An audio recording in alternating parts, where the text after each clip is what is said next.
Nyoso Makambo Info. Vous êtes sur Nyoso Makambo Info. Bonjour mesdames et messieurs, bienvenue dans ce nouveau numéro de notre magazine que vous aimez beaucoup. Merci pour votre fidélité à Nyoso Makambo Info. Nyoso Makambo Info, c'est une chaîne où ils ont aidé pour s'informer, pour se divertir. Merci pour la fidélité, pour la confiance, la bande de sous. N'ayez pas message comme la bino basse, mon lelo c'est mon les alliés tous au là. Gestion ya pandémie à RDC. Le gouvernement congolais a géré la pandémie. Est-ce que ça a aidé la population à se protéger par rapport à la pandémie grave, mortelle? Est-ce que la population congolaise a respecté les gestes barrières qui donnés par l'expert et la santé? Ils ont dit si j'ai toujours le bilan, na invité na biso tozali na plateau oyo ezali na kombo ya mese ya Glodine Ndia Usiama azali na biso na plateau. Mais avant de présenter bino invité na biso ya mokolo lelo, na pesi d'abord un grand merci à mon coordonnateur JM Omonombe ozolanda depuis quelque part, à LMD maman Mokonzi, maman sociale, la femme avec la lettre F majuscule. Un grand merci à Mani Kibumbu depuis l'Espagne et à Biandi Nzolatima ya Saint-Paul. Alors bandeko balani ndenge na uti kolobela lelo tozolobela la gestion de la pandémie ici en RDC avec l'invité na biso ya mokolo lelo o tobengi na kombo ya monsieur Glodine Ndia Usiama.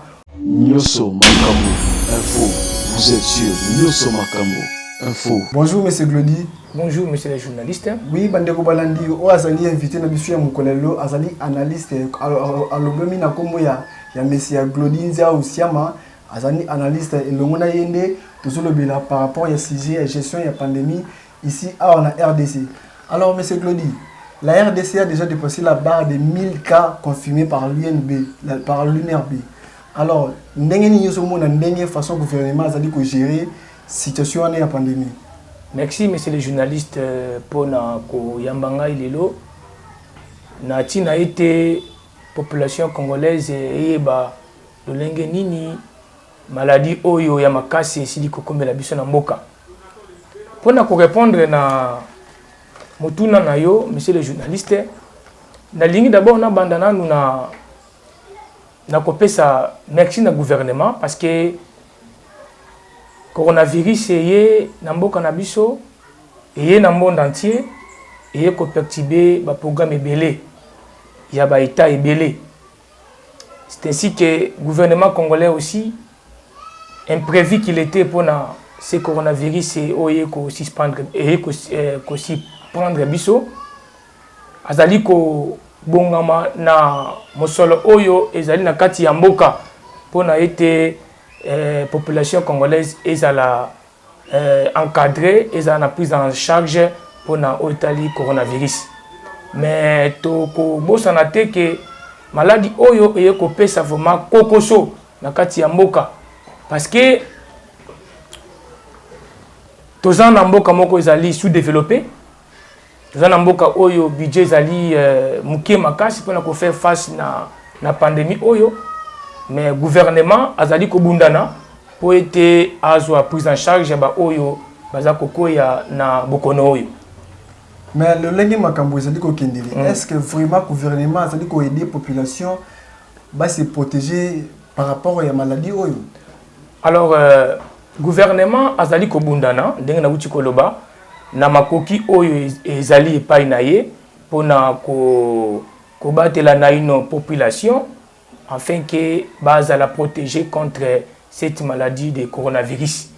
Alors azali ko pesa bibeko azali ko zwa ba mukano pour être na tout ya population et respecter ba mukano wana afin que bazala protéger na coronavirus. Mais quand on a un mokano, il fallait payer en pratique pour être sur la population. Par exemple, il y a des cache-nez au fêlé, par exemple, lave-main, il suffit que la population a se sentir qu'elle peut aider par le gouvernement. Vraiment, quand on a lobby, était coronavirus et qu'on s'y prendre mboka ebele. Alors, gouvernement, tout est bien dans tous les pays qui se respectent, il doit y avoir un budget réserve. Un budget qui peut permettre à l'État, face à un imprévu, à vraiment makasi à répondre.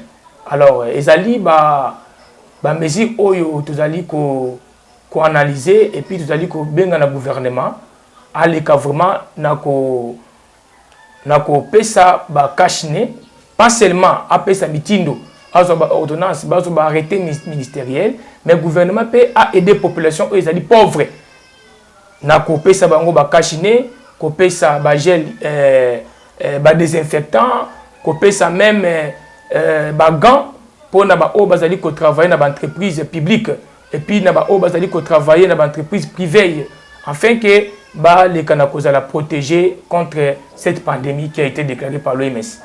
Alors merci M. Glody, toujours continuer. Tout le monde a qui les donne l'information parce que si RDC est dépensé déjà bas, il y a 1000 cas confirmés par l'UNRB. Alors jusqu'à présent, certains Congolais ne croient pas que cette pandémie existe ici en RDC. Bah monsieur Soubazo Ndima, bah monsieur Soubazo Boya. Or pandémie est très grave, c'est mortel. Tout le monde a ndenge bande kuna biso bazo kufa là. Il y a plus de 4 millions de morts. La pandémie est très mortelle. Alors, premièrement, que la pandémie existait, puis deuxièmement, d'abord, na bato baza kondimate parce que ce que tu as kondimate, ils ont pas raison oyo to ya contamination ya coronavirus, ils ont augmenté na katamboka na biso. Nazako singa na ba o na soba ko ndimate ke virus ya coronavirus ezali ko régner na mboka na biso na lingina isabino ke botika ko douter parce que malade ezali ko exister e bandaki awate e bandaki na Chine et zuba mboka o ezali déjà développé et puis na Afrique awa bamboka ebele presque ezali na maladie wana donc bande ko na biso o baza ko ndimate boye ba ite ke coronavirus ezali ko exister ezali na kati mboka na biso. Mais alors, on a dit ça, on va se par rapport à ce total d'informations. Les bandes en boca, ne fils que bazomona, guéri, bazomona, bateau, atteint le coronavirus par image.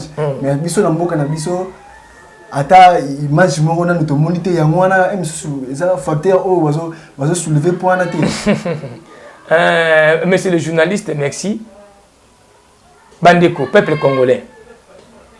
Na ebité na lolenge nini oyo tokoki ko koma afin que to ndima que coronavirus na mboka maman papa bana et puis ba camarades et senge to ba ete ke bokono ya coronavirus ezali na kati mboka na biso to ndima yango bolinga te ke ekoma na veni na bino soit libosa porte na bino pona kozoba précaution déjà to ba ete ke soki tozali ko ndima te ke maladie wana ezali to ya contamination et kozala toujours makasi na mboka na biso bato ebele bakokufa yango wana to se protéger to ndima ete ke bokono wana eza na kati mboka na biso bomonaki ete chef de l'état akendaki ko visiter bao baza na bokono ya coronavirus alors bolingi lolenge nini ete to yebaki na kati mboka na biso coronavirus ezali naza kosenga na bino nyonso ba o bazali kondima te boyeba ete ke maladie o ezali makasi ezali koboma bo se protéger bo voir na bandaku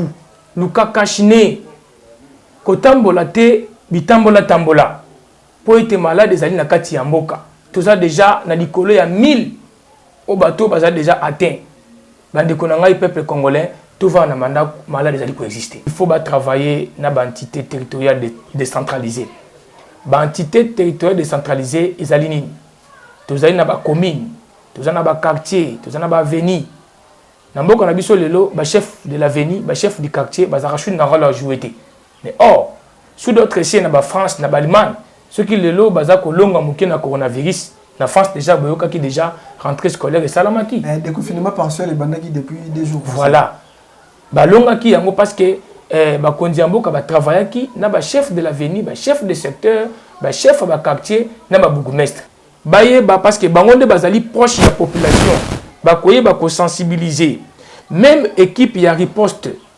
bakoki ko travailler na ba commune na lolenge nini équipe ya riposte et organiser ba médecin na ba infirmier pour na dépistage alors tant nazolo ba bongo je fais déjà allusion que ba konzamboka bako préparer un confinement total parce que sans confinement tokolonga maladie OT ba pays ebele ya mokili oyo ba longi maladie c'est sur base ya confinement tout le monde qui Chine ba longa ki yango sur base ya confinement ba konzi ya mboka baluka bavanda ba sangisa makanisi pona koyeba lolenge ni ba koyi kopesa confinement na mboka que pour être épais ça ma casse na équipe ya riposte. Oui, merci bande ko balandi bozala ke belé Rolanda biso. Merci pour la fidélité na bino ndenge bo so continuer ko pesa biso.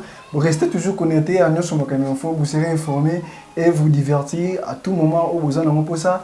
Vous allez toujours connecté to kutani prochainement. Bye. Nyonso Makambo Info, vous êtes sur Nyonso Makambo Info.